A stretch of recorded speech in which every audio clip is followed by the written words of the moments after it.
And the scenario I had chosen was I'm going to my friend's parents' house and they had invited me over for dinner, but they're Rwandan and I want to be able to connect with them because I know it's very important to understand people's culture because people's culture is actually what's a part of them. It also ties into some of our personality traits, it ties into who we are. So to be able to understand why she is the way she is based off her parents, but not only that, to understand her parents and why they are the way they are is very important. When I entered into ChatGPT, it's to how to understand the Rwandan culture as an American. I feel like as an American, I don't really know much, but I would love to. So the first thing that ChatGPT suggested was read about the culture. As I'm doing through ChatGPT, I'm reading about the culture, so I think that's very important and that can help me a lot, as it did in this assignment. It also suggested for me to be able to watch films such as The Royal Tour or sometimes in April, and these are able to provide a visual and emotional understanding of Rwandan, the country, and understand like what goes on around it. Another thing was to learn the different ethnic groups, which are Hutu, Tutsi, and Twa. But when speaking with my friend, I learned that a lot of those, they don't really have ethnic groups anymore because that's kind of a trigger to the genocide that happened that I'll later speak about. Another thing they told me was, or ChatGPT told me, is that I can learn the basic words. I can learn basic words and basic phrases in their language, which is called Kinyarwanda. A really big one that I learned and that stood out for me was learning proper culture etiquette, because if I would have entered their house and not have known this, I would have entered and not known to, it's respectful in their culture to shake their hand with the right hand and do a handshake. Another thing is understanding the impact of traumatic events. And I know it's like, oh my gosh, why is this important? But as Americans, we know that we have several things that are still talked about through our history that has been traumatic, such as we have slavery, we have 9/11. So they have something called the Rwandan genocide. And this happened not too long ago. It happened in 1994. And unfortunately, my friend's mom actually did lose her mother in it. So it's a very touchy topic, but it allows me to sympathize with them and understand the importance and like the down effects of it. But also it's just something that happened in their history as well. It also suggested me to learn their food and their dishes. So there was one suggestion that was called isambe, which is a soup.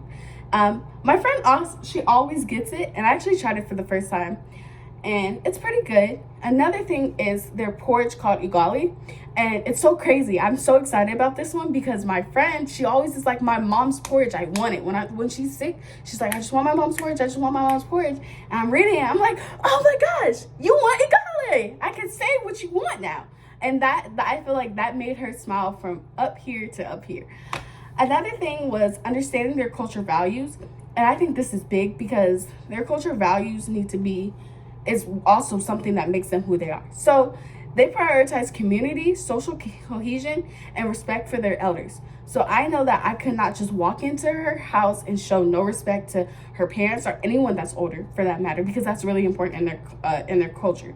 Also learned that they're predominantly Christian, which I am as well. So that gives me another way to connect to them and understand them, and we can connect on that part.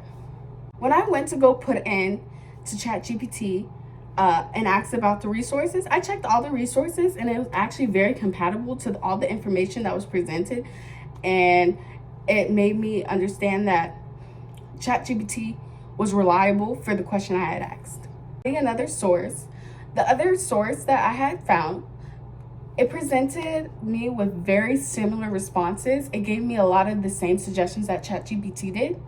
So that also made me know that it was a reliable source. ChatGPT itself was reliable and I could trust it because I'm not only seeing this information through them, I'm seeing it through their sources, but also when I found my own source, I could see it through the source and understand like, oh, this is right, this is true. But there were two things that were different that stood out.